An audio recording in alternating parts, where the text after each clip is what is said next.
Good morning. बघा, काल आपण याच्यामध्ये मेंडलचे जे डेव्हिएशन्स बघितले होते, त्या मेंडलच्या डेव्हिएशन मध्ये आपण 2-3 डेव्हिएशन कंप्लीट केले होते. पहिलं बघितलं होतं को डॉमिनन्स, दुसरं इनकम्प्लीट डॉमिनन्स आणि मल्टिपल एलील. आज यातला शेवटचा या ठिकाणी डेव्हिएशन बघायचा आहे, त्याला आपण नाव देतो प्लिओट्रॉपी. मी अगदी सुरुवातीपासून सांगितलं की डेव्हिएशन म्हणजे काय असतात. मेंडलनी जे सांगितलं त्याला काही एक्सेप्शन्स पुढे तयार झाले. काय एक्सेप्शन तयार झाले? कारण मेंडलनी फक्त त्याचे सगळे एक्सपेरिमेंट एका प्लांटवर केले होते, पी प्लांट. पण जेव्हा उरलेल्या सायंटिस्टनी हे साधारणपणे ही सगळे जे काही डेव्हिएशन आहेत ते केव्हा तयार झाले, तर असं सांगितलं होतं की 1866च्या दरम्यान मेंडलने हे सगळं वर्क पब्लिश केलं. But due to lack of media, internet, newspaper, his work was remain hidden. आणि मग 19व्या शतकामध्ये, म्हणजे अगदी 1901 किंवा 1902 म्हणूयात, या दरम्यान नवीन काही शास्त्रज्ञ आले. त्यांनी मेंडलचं सगळं काम बघितलं, मेंडलची प्रोसिजर बघितली, पण त्यांनी थोडंसं डिसाइड वेगळं केलं. Besides using Mendel's P plant, they uses variety of organism. For example, काहींनी अगदी आपण बघितलं की काही वेगळे प्लांटही वापरले. म्हणजे आपण अगदी काही रेड आणि व्हाईट फ्लावरचे क्रॉस केलेले 4 o'clock सारखे आपण प्लांट बघितले. ओके. त्याच्यानंतर काहींनी अॅनिमल वापरले, कॅटल वापरले, आणि काहींनी ह्युमन सुद्धा वापरले. ब्लड ग्रुपचा पण एक्झाम्पलचा विचार केला. मेंडलचीच प्रोसिजर, पण ऑर्गॅनिझम जर बदलला तर वेगळंच फाइंडिंग येतंय, वेगळाच निष्कर्ष निघतोय. हे जेव्हा लक्षात आलं तेव्हा त्याला नाव दिलं गेलं मेंडल्स डेव्हिएशन. हे लक्षात घ्या. म्हणजे मेंडलनी सांगितलेलं सगळंच तंतोतंत खरं नव्हतं, त्याच्यामध्ये काही बदल झालेले होते.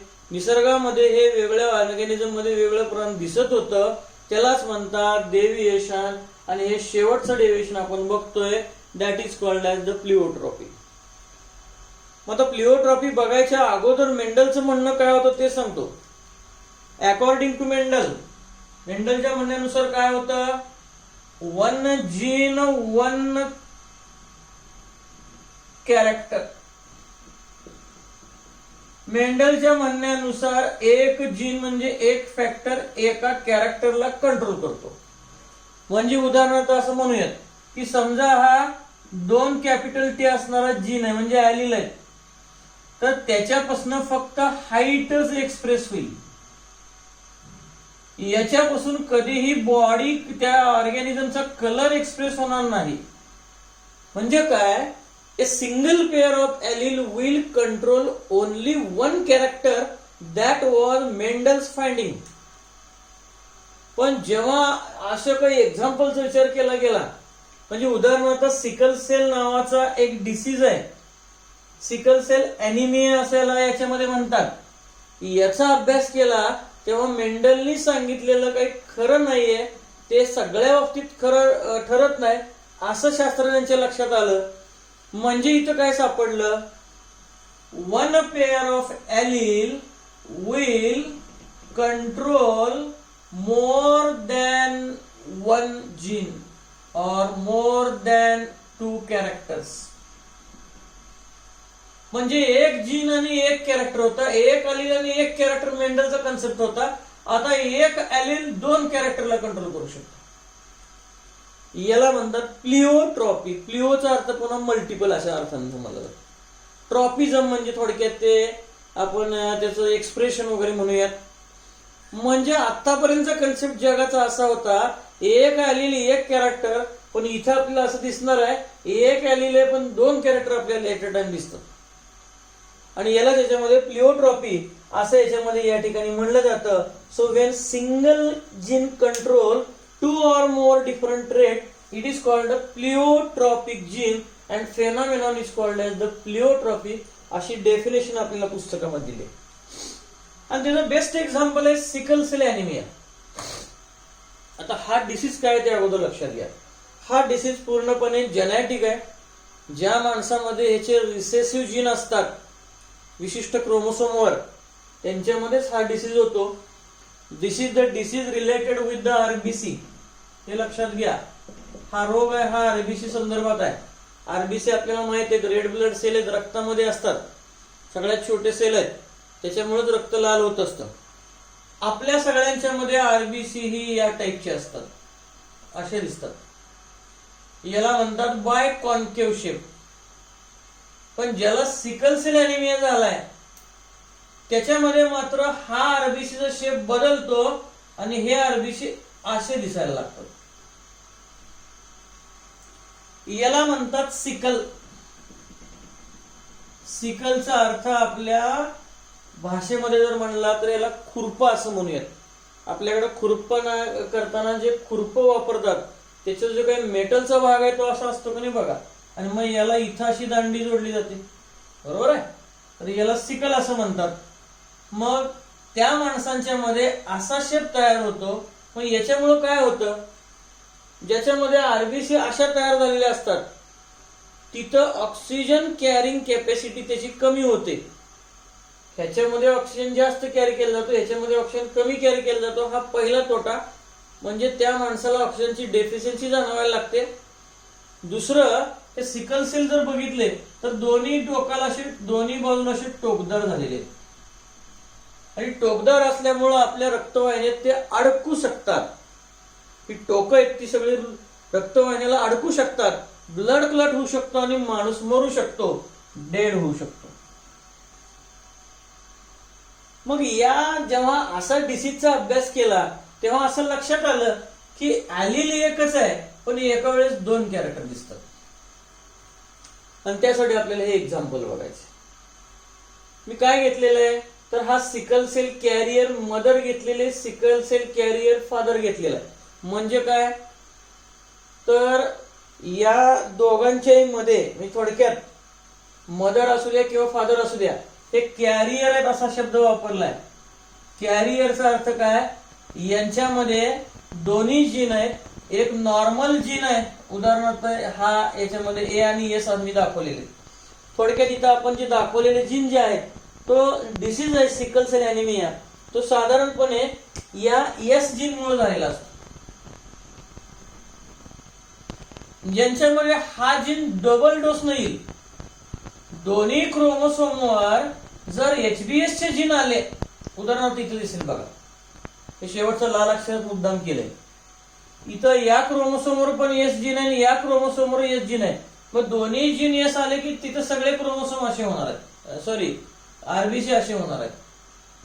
पण ज्यांच्यामध्ये एक जीन नॉर्मल आहे त्यांच्यामध्ये काय होतं, त्यांच्यामध्ये असे दिसत नाहीत, त्यांच्यामध्ये या पद्धतीचे असतात आणि काही आरबीसी या पद्धतीचे पण असतात. लक्षात घ्या, इथं एकाच वेळेस दोन कॅरेक्टर दिसतात. त्या माणसांच्या रक्तामध्ये दोन प्रकारचे आरबीसी सापडतात. जेव्हा ती माणसं ऑक्सिजनचा पुरवठा व्यवस्थित असणाऱ्या ठिकाणी राहतात तेव्हा या टाईपचे आरबीसी दिसतात. जेव्हा हीच माणसं उंच पर्वतावर जातात जिथं ऑक्सिजनची डेफिशियन्सी सापडते तेव्हा त्यांच्या सेलमध्ये आरबीसीचा शेप असा होतो. जीन बदललेले नाहीयेत, जीन ॲलील हेच राहिलेले आहेत, एकावर ए आणि एकावर एस. पण जेव्हा ए आणि एस असताना जेव्हा ते समुद्र सपाटीला आहेत तेव्हा सगळे आरबीसी या टाईपचे. जेव्हा हे काही डेफिशियन्सी गेले, हे उंच पर्वतावर गेले, जसं वर जातो तसे हवा विरळ होते, ऑक्सिजनचा पुरवठा पण कमी होतो, त्यावेळेस मात्र त्यांच्यामध्ये हा कॅरेक्टर दिसतो. म्हणजे त्यांच्यामध्ये एकाच वेळेस वर उंच पर्वतावर गेल्यानंतर दोन प्रकारचे आरबीसी म्हणजे दोन कॅरेक्टर दिसतात. ॲलील एकच आहे पण कॅरेक्टर दोन दिसले. सिकल सेल सारखा पण दिसला आणि नॉर्मल पण आरबीसी दिसला. जीन एक, ॲलील एक, कॅरेक्टर दोन, याला प्लिओट्रॉपी म्हणायचं. हे लक्षात घ्या. आता इथे मी त्यासाठी एक्झाम्पल घेतलेलं आहे.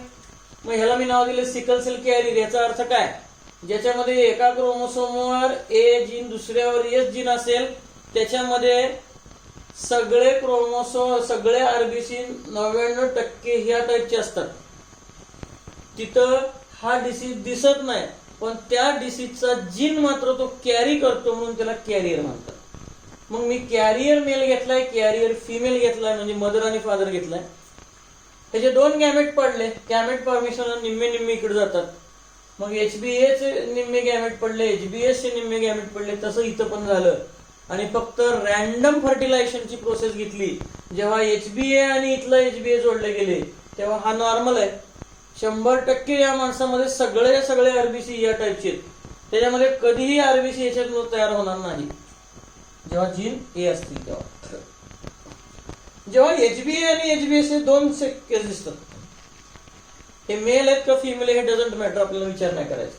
मग इथं 2 केसमध्ये आपल्याला HBA आणि HBS दिसतात. हे कॅरियर या नावाने ओळखले जातात. कॅरियर म्हणजे हे 2 असे असतील की ज्यांच्यामध्ये नॉर्मल सिच्युएशनला आरबीसी असेल, पण जेव्हा हेच माणसं वर उंच पर्वतावर जातील, त्यांना कुठल्या तरी कारणामुळे सफोकेशन व्हायला लागलं, अगदी गर्दीच्या ठिकाणी जरी गेले तरी ऑक्सिजन कमी पडला, तर त्या ठिकाणी त्यांच्या बॉडीमध्ये असे आरबीसी पण आहेत आणि असे पण आरबीसी आहेत. ॲलिल मात्र एकच आहे, HBA HBS. कॅरेक्टर मात्र 2 दिसतात, याला प्लिओट्रॉफी म्हणतात. मात्र इथं तिसरी कंडिशन काय, ज्याच्यामध्ये HBS आणि HBS आलेलं असतं तिथं 100% सगळे असे होतात आणि तो माणूस डेड होतो. म्हणजे ऍक्च्युली तो गर्भामध्येच डेड झालेला असतो.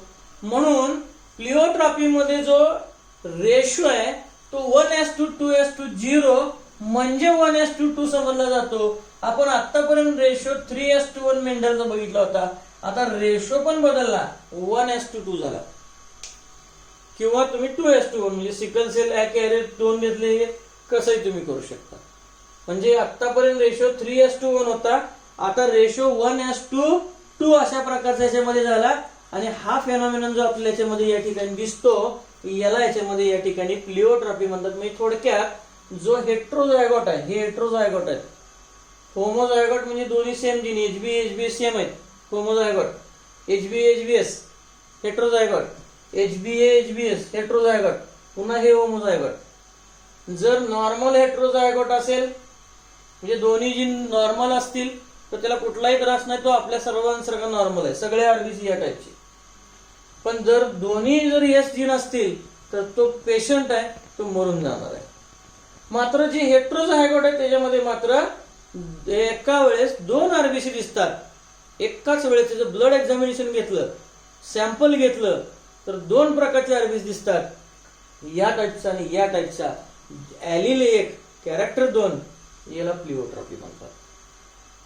तर असे मेंडलचे हे 4 प्रकार आपण डेव्हिएशन ज्याला आपण म्हणूयात तो आपल्या याच्यामध्ये या ठिकाणी संपतो. हे थोडक्यात या चॅप्टरचा निम्मा पार्ट आपल्या याच्यामध्ये या ठिकाणी संपला. मेंडल्स वर्क, मेंडलने आपल्याला काय सांगितलं, हा सगळा पार्ट आपण इथे याच्यामध्ये या ठिकाणी संपवला. आता मेंडलनी जे सांगितलं त्याच्या पुढचे काही संशोधन शास्त्रज्ञांनी केलं आणि ते आपल्याला याच्यामध्ये या ठिकाणी बघायचे. त्याला आपण म्हणूयात chromosomal theory of inheritance.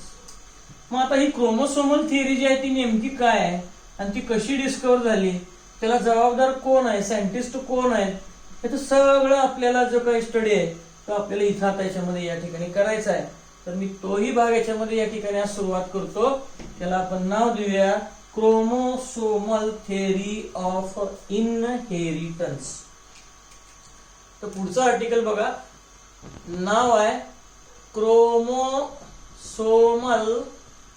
Theory of inheritance.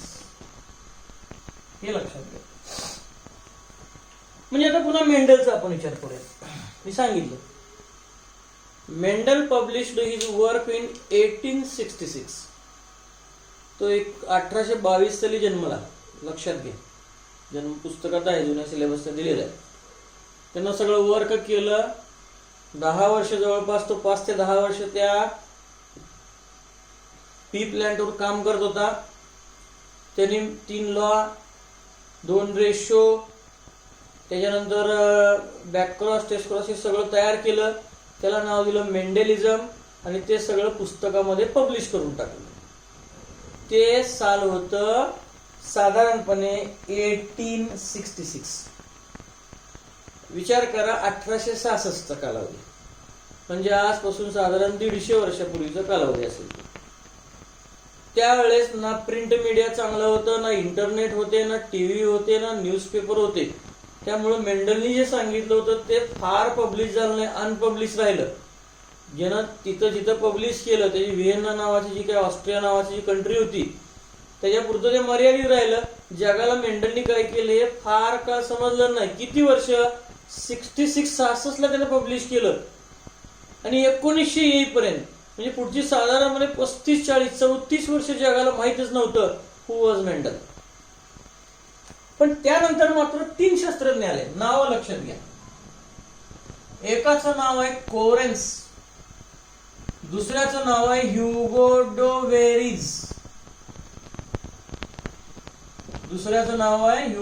Varies, आणि तिसऱ्याचं नाव याच्यामध्ये या ठिकाणी सांगितलं जातं, that is called as the Tschermak. तर असे हे याच्यामध्ये 3 शास्त्रज्ञ आहेत, Correns, Hugo de Vries and Tschermak. तर असे 3 शास्त्रज्ञ आहेत. या 3 शास्त्रज्ञांनी काय केलं? तिघांनी वेगवेगळ्या देशात प्रयोग केले. कुणी जर्मनीत केला, कुणी अजून व्हिएन्नामध्ये केला. विशेष म्हणजे या तिघांना आपण मेंडलच्या वर्कवर पुन्हा काम करतो हे कुणालाच माहित नव्हतं. यांनी याच्या देशात केला, यांनी याच्या देशात केला, आणि यांनी याच्या देशात केला. पण इंटरेस्टिंगली लक्षात घ्या, या तिघांना असं लक्षात आलं की आपण आज जे फाइंड आउट केले ते मागे 40 वर्षापूर्वी मेंडलनी तयार केले. आणि मग यातला जो कोरेन्स होता, या कोरेन्सनी मेंडलचं वर्क पुन्हा जगापुढे आणलं, आणि मेंडलचे 3 लॉज यानं स्टेटमेंटच्या स्वरूपात तयार केले. मेंडलनी सगळं त्याचं निबंधाच्या स्वरूपात लिहिलं. मेंडलचं वर्क न पब्लिश व्हायचं कारण होतं त्याचं मॅथमॅटिकल आणि स्टॅटिस्टिकल डाटा, की जो बायोलॉजीमध्ये आतापर्यंत कधी ऍक्सेप्ट झाला नव्हता. अनऍक्सेप्टेबल अशी टर्म पुस्तकात दिलेली आहे, आणि त्यामुळे त्याचं वर्क फारसं समजत नव्हतं कुणाला. पण कोरेन्सनी त्या डाटाचं रूपांतर लॉ मध्ये केलं, जे आपण ऑलरेडी शिकलो. Law of dominance, law of segregation, law of independent assortment, back cross आणि एस क्रॉस. तर हे सगळं या कोरेन्स देणगी असं पण म्हणूयात. कोरेन्सनी हे सगळं जे असेल ते पुढे जगापुढे आणलं. पण त्यानंतर असं लक्षात आलं, कोरेन्सच्या लक्षात आलं, ह्युगो डो वेरीच्या लक्षात आलं, शेमार्कच्या लक्षात आलं की मेंडलनी काय सांगितलंय. मेंडलनी काय सांगितलं? अकॉर्डिंग टू मेंडल, फॅक्टर और gene they are stable and they are discrete unit of inheritance. म्हणजे मेंडलच्या म्हणण्यानुसार फॅक्टर, जीन जो सेल मध्ये आहे तो स्टेबल आहे, हे त्याचं फाइंडिंग होतं. म्हणजे फॅक्टर किंवा जीन कधीच बदलत नाही हे त्याचं फाइंडिंग होतं. नेचर जरी बदललं तरी हे बदलत नाही असं त्याला वाटलं होतं. पण जेव्हा या तिघांनी अभ्यास केला तेव्हा त्यांच्या असं लक्षात आलं की हे कॅरेक्टर सेपरेट पण होत आहेत, एकमेकात क्रॉस होत आहेत, ब्लेंड पण होत आहेत. ब्लेंडिंग आपण बघितलं, रेड आणि व्हाईटचं क्रॉस घ्यायला पिंक आलं, ब्लेंडिंग आहे. हे सगळं या ठिकाणी लक्षात आलं.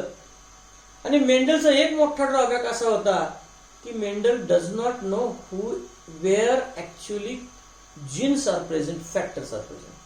त्याने फक्त एक वाक्य सांगितलं होतं, देअर इज अ समथिंग, आणि त्याचं समथिंग म्हणजे फॅक्टर होतं, की ज्या फॅक्टरला आपण नवीन नाव दिलेलं आहे जीन. म्हणजे मेंडलनी ज्याला फॅक्टर नाव दिलं त्याला आपण जीन म्हणतो, आणि हे फॅक्टर त्याच्या म्हणण्यानुसार स्टेबल होते. हे पहिला ड्रॉबॅक होता. आणि दुसरा ड्रॉबॅक त्याचा असा होता की हे फॅक्टर कुठं आहेत हे माहित नव्हतं. त्यानं फक्त सांगितलं देअर इज अ समथिंग. कुठं आहेत काहीही त्याला माहित नव्हतं. मग जेव्हा काही पुढचे शास्त्रज्ञ आले, याच्यानंतर सुद्धा काही शास्त्रज्ञ आले, उदाहरणार्थ सटन आणि बोहरी नावाचे सायंटिस्ट आले. त्या सटन आणि बोहरीने काय सांगितलं की प्रत्येक सेलमध्ये न्यूक्लियस मध्ये थ्रेड सारखे असे क्रोमोसोम आहेत. या क्रोमोसोमवर जीन्स आहेत, आणि जीन्स एका पिढीतून दुसऱ्या पिढीमध्ये जातात. म्हणजे प्रत्यक्षामध्ये क्रोमोसोमच गेलेले असतात, आणि मग त्याला म्हणलं जातं क्रोमोसोमल थिअरी ऑफ इनहेरिटन्स. कारण मेंडलला माहित नव्हतं क्रोमोसोम काय, मेंडलला मियोसिस माहित नव्हतं, सेल डिव्हिजन माहित नव्हतं.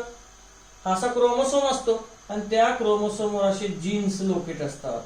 म्हणजे मेंडलचे जे फॅक्टर आहेत ते फॅक्टर या क्रोमोसोमवर आहेत. हे या सटन बोहरी यांनी पहिल्यांदा सांगितलं, पोझिशन पहिल्यांदा सांगितली आणि तेव्हापासून क्रोमोसोमल थिअरी ऑफ इनहेरिटन्स असं एक जे काय असेल त्याच्यामध्ये या ठिकाणी मांडलं गेलं. मग यांना ते हुडकता काय आलं, कारण 19व्या शतकापर्यंत मायक्रोस्कोप डिस्कव्हर झाला होता. लक्षात घ्या.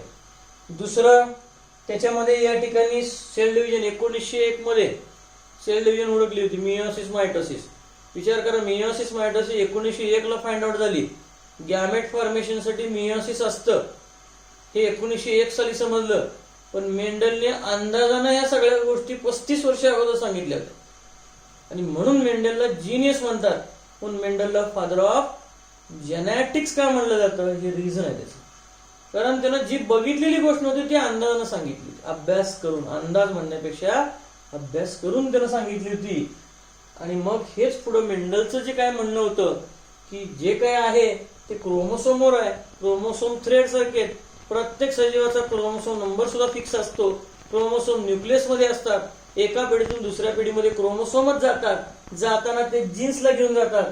ही झाली क्रोमोसोमल थिअरी ऑफ इनहेरिटन्स, की जी या ठिकाणी म्हणजे थोडक्यात काय, parallel behaviour of Mendel's factor and behaviour of chromosome. मेंडलने सांगितलं की एका पिढीतून दुसऱ्या पिढीमध्ये फॅक्टर जातात आणि आज आपल्याला माहित झालं की फॅक्टर कशावर प्रेझेंट आहे, क्रोमोसोमवर. मग जर फॅक्टर एका पिढीतून जात असतील तर ऑब्व्हियसली क्रोमोसोम जात असले पाहिजे. म्हणजे आता उलटच आपण समजूयात, क्रोमोसोम जातात म्हणून फॅक्टर जातात, हे लक्षात घ्या. आणि याला म्हणतात क्रोमोसोमल थिअरी ऑफ इनहेरिटन्स. मग ही थिअरी आपल्याला काय सांगते, chromosome are present always in a pair in a somatic cell. Somatic cell मध्ये क्रोमोसोम नेहमी जोडीनं असतात. एक क्रोमोसोम हा मदर कडून आला असतो आणि एक क्रोमोसोम हा फादर कडून आला असतो. हे पहिलं फाइंडिंग या थिअरीचं. दुसरं, गॅमेट फॉर्म होत असताना हे सेपरेट होतात आणि हे प्रत्येक जण सेपरेटली गॅमेट मध्ये जातं. म्हणजे आता जे 2 क्रोमोसोम होते ते गॅमेट मध्ये निम्मे निम्मे गेले, मियोसिस झालं. आता हेच गॅमेट पुन्हा फ्यूज होतात आणि पुन्हा डिप्लॉइड नंबर तयार होतो. This is the chromosomal theory of inheritance. म्हणजे आपल्यामध्ये काय, आपल्या आई वडिलांचं क्रोमोसोम 46 आहे, नंबर 46 आहे दोघांचाही. त्यांच्यापासून तयार झाले स्पर्म 23 आहेत, ओव्हम 23 आहे. म्हणजे काय झालं, 46 क्रोमोसोम मधले जोडीतले क्रोमोसोम एक एक गॅमेट मध्ये आला. ते पुन्हा फ्यूज झाले, झायगोट तयार झाला, एम्ब्रिओ तयार झाला आणि आपला जन्म जो आहे तो त्या झायगोट पासून झालेला आहे. म्हणजे 46 23 23 46 46 23 46 हे क्रोमोसोम येतात. ऍक्च्युली हे सगळं या सटन आणि बोहरीने सांगितलं, जे मेंडलला अजिबातच माहित नव्हतं. आणि याला म्हणतात क्रोमोसोमल थिअरी ऑफ इनहेरिटन्स. मी थोडक्यात असं लक्षात घ्या, जो गॅमेट आहे तो काय आहे, गॅमेट हा लिंक आहे कुणामध्ये, पेरेंट आणि ऑफस्प्रिंग मध्ये. मेल गॅमेट आणि फिमेल गॅमेट हे जोडतात कुणाला, पेरेंटला आणि त्यांच्यापासून तयार झालेल्या ऑफस्प्रिंगला. आणि हे केवळ पॉसिबल या क्रोमोसोम मुळे होतं. कारण आपण बघतो पेरेंट सारखेच कॅरेक्टर ऑफस्प्रिंग मध्ये. मग कॅरेक्टर सेम आले म्हणजे काहीतरी सेम आलेलं असलं पाहिजे ना. आणि काहीतरी सेम म्हणजे काय आहे, क्रोमोसोम आहे. आणि याला म्हणतात chromosomal theory of inheritance. And this was totally new. मेंडलला हे माहीतच नव्हतं, पण मेंडलने अंदाजाने अभ्यास करून खूप चांगल्या काही गोष्टी जगापुढे आणल्या. जीन्स त्यानं कन्सेप्ट फॅक्टरच्या नावाने सांगितलं होतं, इनहेरिटन्स होतं त्यानं सांगितलं होतं, गॅमेट सेपरेट होत आहेत, कॅरेक्टर सेपरेट होत आहेत, मियोसिस म्हणजे अर्धे क्रोमोसोम आहेत, सगळं त्यानं अभ्यासानं सांगितलं होतं. And that's why Mendel is recognized as the father of genetics. Okay, stop.